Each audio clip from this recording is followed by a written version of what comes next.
Around the time that Lucasfilm was sold to Disney and they announced there would be a new set of Star Wars movies that took place after the ones that had already been made, Entertainment Weekly did a big feature article on it, and they interviewed some big Hollywood guy, studio head, something like that, who said that he couldn't think of a movie that would be more highly anticipated than a sequel to Return of the Jedi.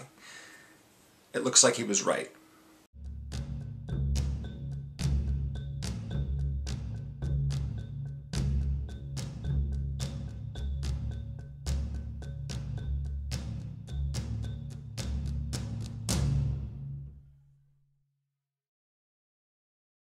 So, I've been thinking about making a video in which I talk briefly about each of the 6 Star Wars movies that have come before The Force Awakens.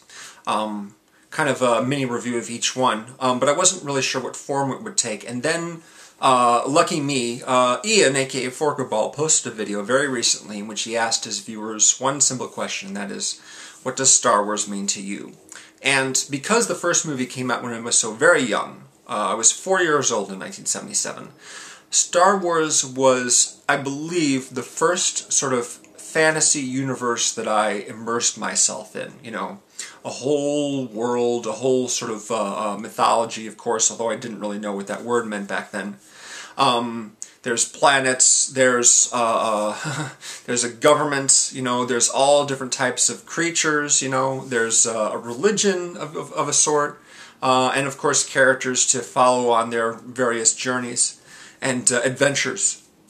It really captured my imagination more than a lot of other things that I was experiencing at the time. Of course I was a fan of Star Trek movies and Superman movies and you know, the other stuff that was it was age appropriate for me back then. But Star Wars was definitely special. And it's quite understandable to me why so many people who were young around that time would just go head over heels for anything that's Star Wars related. And I'm no different from that, you know. Although I've approached the movies that have come after Return of the Jedi, all the movies that have come after Return of the Jedi, with a certain amount of cynicism, you know, and skepticism, I guess, or at least pragmatism, maybe is the best word. Still, you know, when each new preview comes out, when each new announcement is made about what the next film is going to be, what the title is, who's going to be in it, it's very difficult not to get excited about that kind of thing. And that's largely due to just, you know, what the films meant to me back in the day. Now, Ian was talking about how he is a much bigger fan of the merchandise, particularly the toys, the action figures, the spacecraft, and what have you. And I was fond of a lot of that stuff, but the movies themselves were one of the main reasons why I'm such a movie fan, is because I'd see one of those movies, and then I couldn't get out of my head for like weeks afterward. So much incredible things happen. So many incredible things happen in those films. With the first one, I don't really have a lot of strong memories of actually going to see the movie, but being interested in the world of Star Wars, wanting to know more about the people that made it, or at least know their names, was something that I pursued. With Star Wars, yeah, it was just like, you know, the ultimate adventure that I could, you know, that sort of stretched my imagination without me having to actually just imagine it for myself, really. You know, it was all there on screen.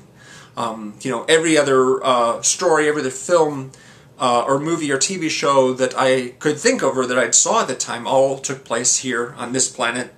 Maybe it took place in the past or the future, what have you, but it took place here, whereas Star Wars was like something completely different. And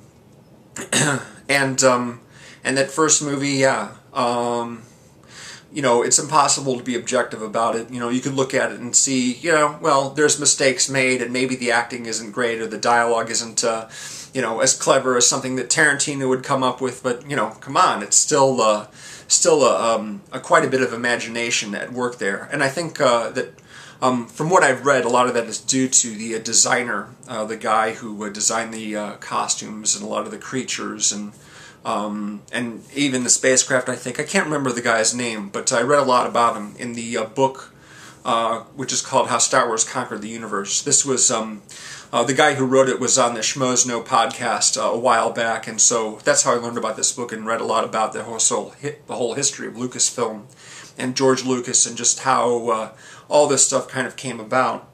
My dad went to see the film before us kids, and wanted to make sure that it was age appropriate. And he remembered, he told me just how impressed everyone was, including him, about that first shot, where we see the small ship being pursued by the gigantic ship that seemed to take forever to actually clear the camera so you could see the rear end of it.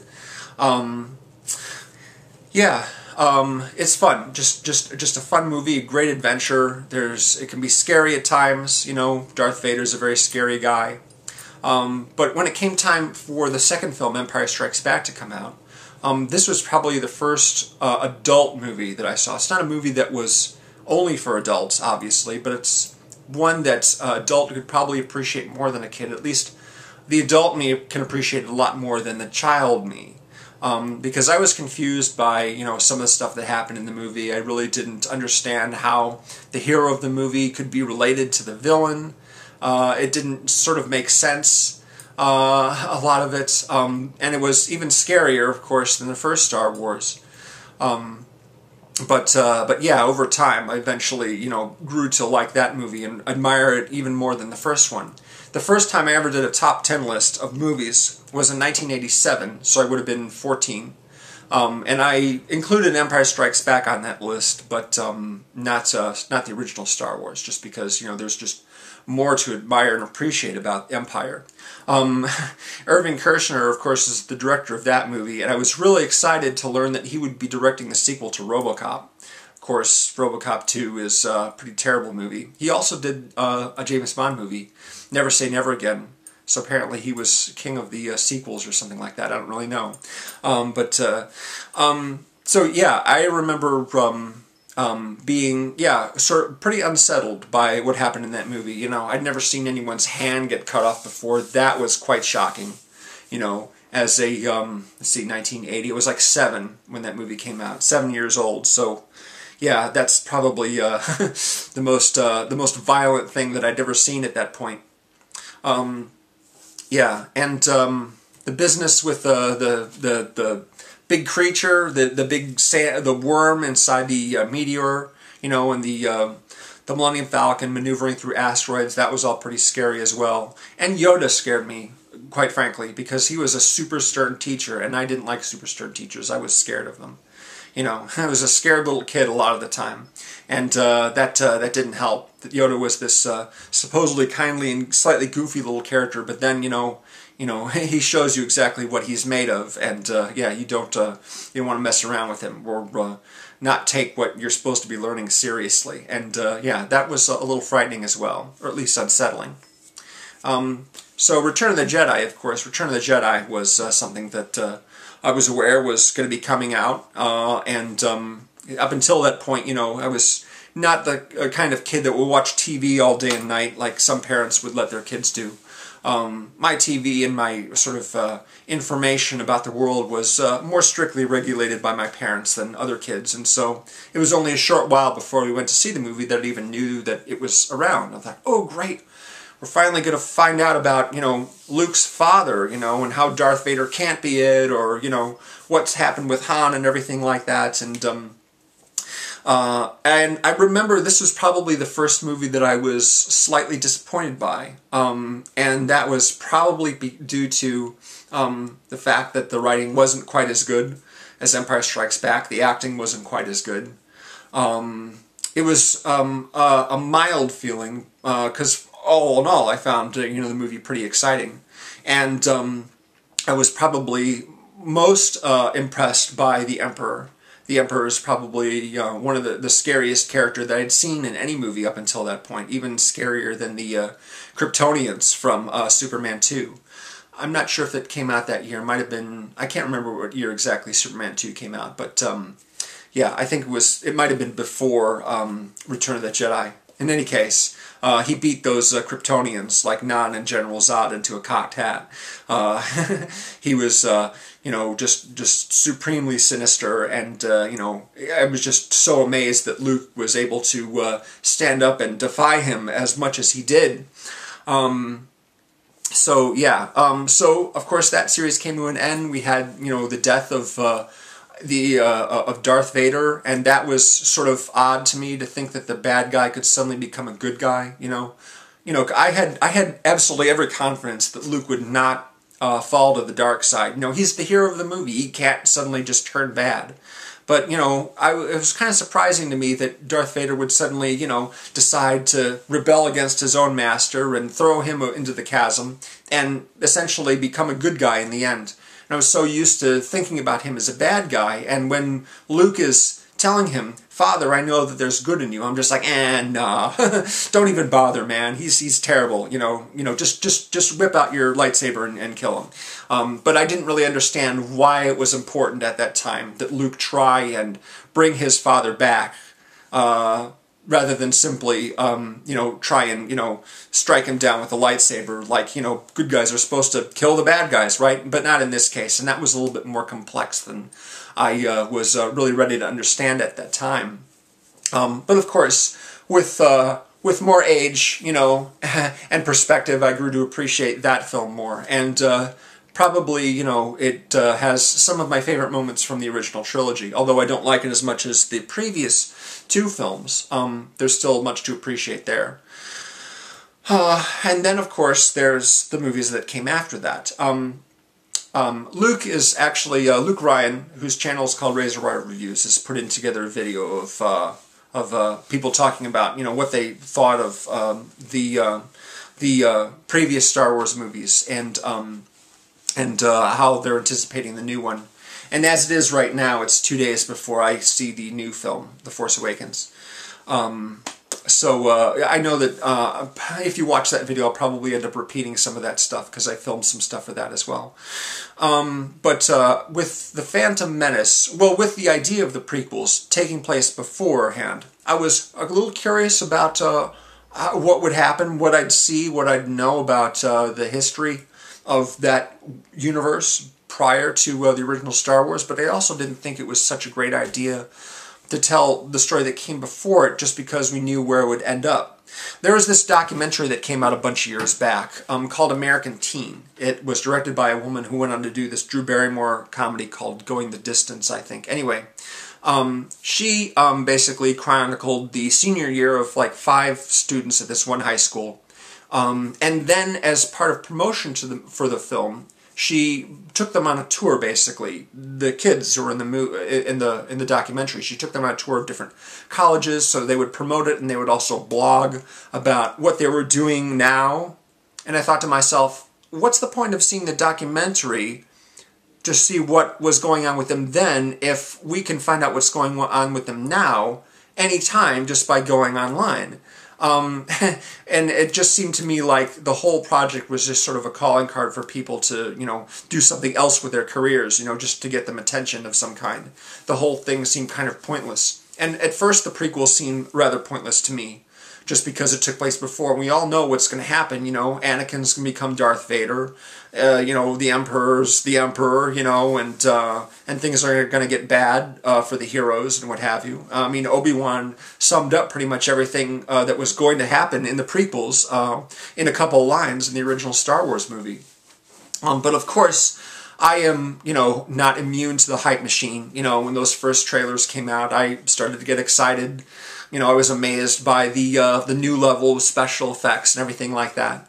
And when I first saw The Phantom Menace, it was, you know, a weekend kind of like this one right here. I was actually considering waiting until after opening weekend to see The Force Awakens, seeing it on that Monday or the Wednesday following the opening. But I managed to get a good ticket, to a good theater for Friday, which so I'm lucky enough to be seeing it, you know, pretty early. So I'd read a lot about what the movie was, and I'd read probably way too much about what would happen in the movie, including some of the characters that wound up getting killed.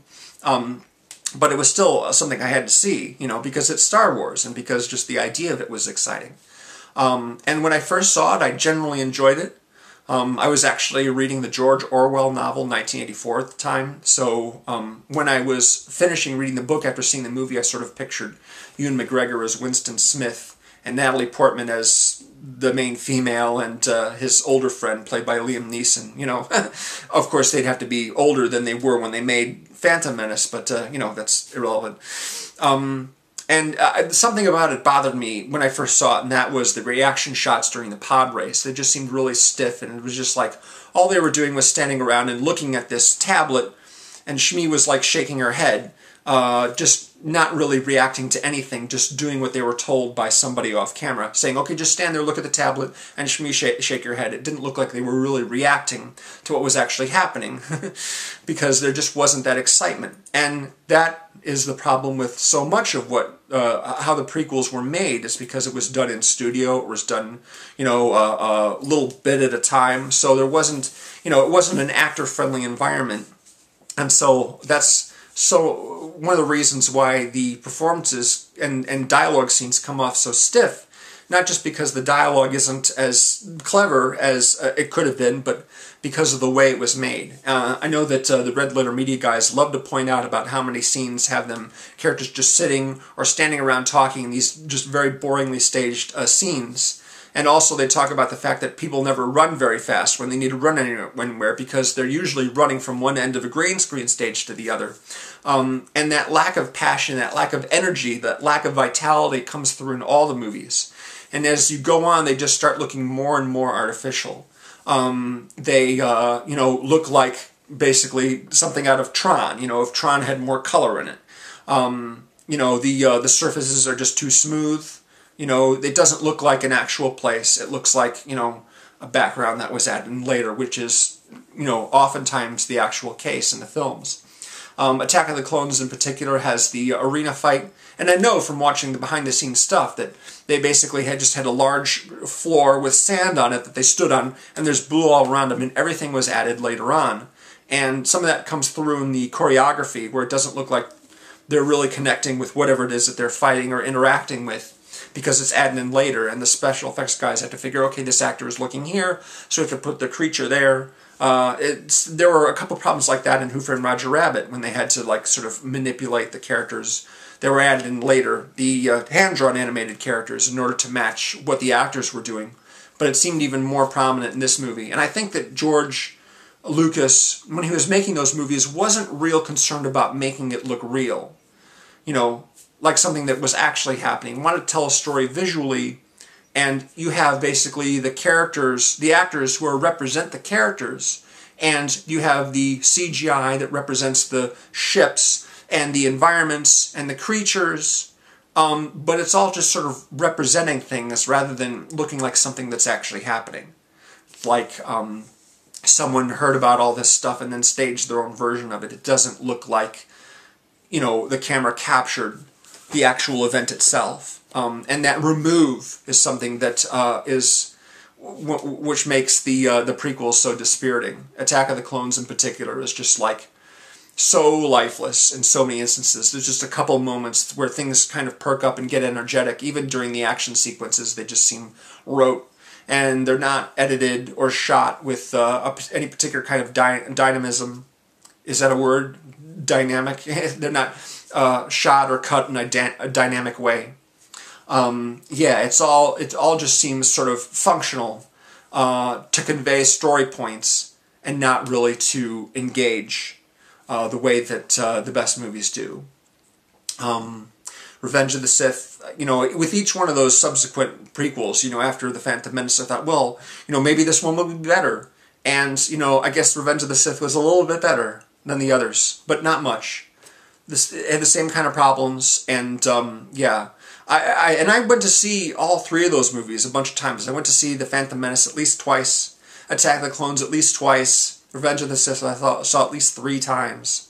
Because how could I not? It's Star Wars, you know, I mean, and the Revenge of the Sith is like sort of the depiction of the legend of that everyone sort of goes into and makes a big deal out of, which is Anakin Skywalker entering into this Faustian pact with this guy who says that he can help him if only he'll acquiesce and accept an apprenticeship with him and turn to the dark side and kill a whole bunch of people in order to save one person, and of course that one person that he wants to save ends up dying anyway, and it's his fault. And I like that story point a lot. And I like the story of Palpatine and how he comes into power. And I know a lot of people aren't really into the politics of the prequels, but I found that more interesting at that time than I would have, of course, as a kid. The nuts and bolts of, battle scenes and what have you, I've seen that dozens of times. So that wasn't quite as intriguing to me as the political intrigue. Of course, the political aspect of the movies is still sort of glossed over.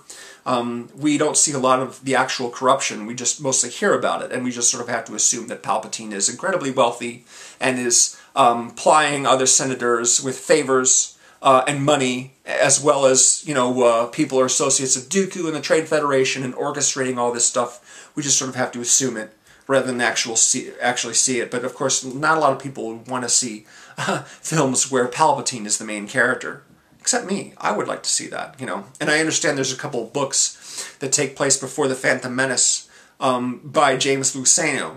I'm not sure how to pronounce his name. He did Labyrinth of Evil, and he also did a couple of books. One of which is called Cloak of Deception, and the other is called Tarkin. And these involve Palpatine as a central figure more directly, which is a good enough reason for me to want to read both of those, because I think I would find them very interesting. So yeah, prequels, big disappointment. Big anticipation for all three of them, big disappointment. It's just, I find it kind of a nuisance that movies that I think are so terrible are part of something that I really loved quite a lot.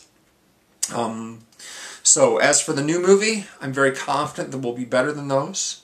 It might even be better than Return of the Jedi, who knows? At the very least, it'll be more energetic and dynamic and involving than what's come more recently. So that's what I think of Star Wars movies, and that's what Star Wars means to me. Something that I have loved for a long time and will always be interested in, even when the movies suck. Which hopefully they won't anymore, especially since Rian Johnson is directing Episode 8. I'm impressed by him quite a bit, especially with Looper. I love Looper, and so I'm very excited about that. More so, I think, than for Abrams. Abrams will probably make a pretty decent movie. That's it for now. So, Friday I'm seeing the movie, and I will try and have a video up talking a little bit about what I thought of it later that day. So I hope you'll tune in for that. And in the meantime, in the description below, of course, you can always check out Ian's video and make your own video responding to it if you like. Thanks for watching. I'll see you again real soon. Bye.